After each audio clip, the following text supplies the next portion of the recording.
So Dina, what are we going to talk about today? Well, I thought it would be appropriate today to talk about Ruth Bader Ginsburg, her legacy, and the things that she meant to us. That sounds good to me. So what do you think? What are you thinking? Well, now that I've had a few days to process, because I think like a lot of the country and a lot of the female lawyers, it was a huge loss. It's hard to put into a few words what this woman represented to a lot of us. She was a woman that didn't try to make it in a man's world. She was a woman who was authentic, a woman who was unafraid and unabashedly fought for what she believed in.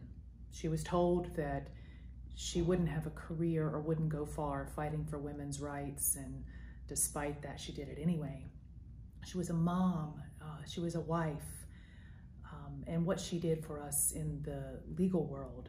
I mean, there are numbers of opinions that we could go through, but the one that stands out in my mind the most is the Lilly Ledbetter case back in 2007. And actually, she wasn't the majority opinion in that case. She was the dissenting opinion. Hence a lot of the I dissent things that we're seeing now. But she read her dissent, her full dissent from the bench, encouraged Congress to act, and as we saw years later, that resulted in the Equal Pay Act for women. I think we all just owe her a great debt. How about you? Yeah, well, I'm impressed with her as a person as I've learned more about her. I mean, she went to Harvard Law School with her husband. He got sick. She attended his classes, took notes for him, took care of him while he was sick, still made it onto law review, which is an amazing feat. You have to be at the top of your class. And by the way, was raising a young child at that time. Then she transfers to Columbia to follow him to New York. Well, he has a new job there and graduates first in her class and is on Columbia Law Review. So she's the first woman to ever been on Harvard Law Review and Columbia Law Review. But that's just remarkable. Having gone through law school and not being on law review is really impressive. And her decisions, the one that I kind of think about is the United States versus Virginia, which was the United States bringing a claim against the Virginia Military Institute because they were an all-male institution. And Virginia was trying to kind of do a kind of separate but equal thing. They were going to form another school for women's leadership in the military and so on and so forth.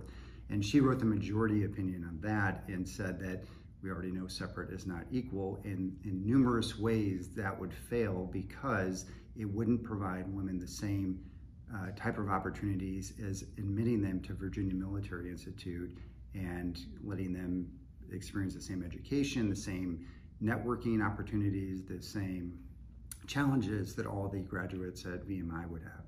So because of that, it was struck down and women were admitted to Virginia Military Institute. So she's really a remarkable person and somebody who will be dearly missed on the bench.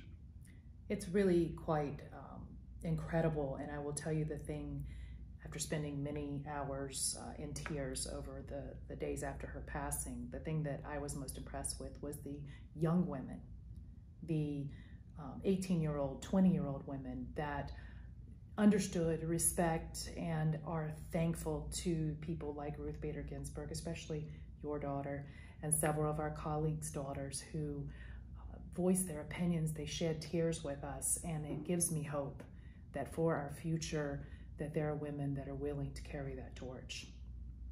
Yeah, she left a big impact on a lot of people, including my daughter.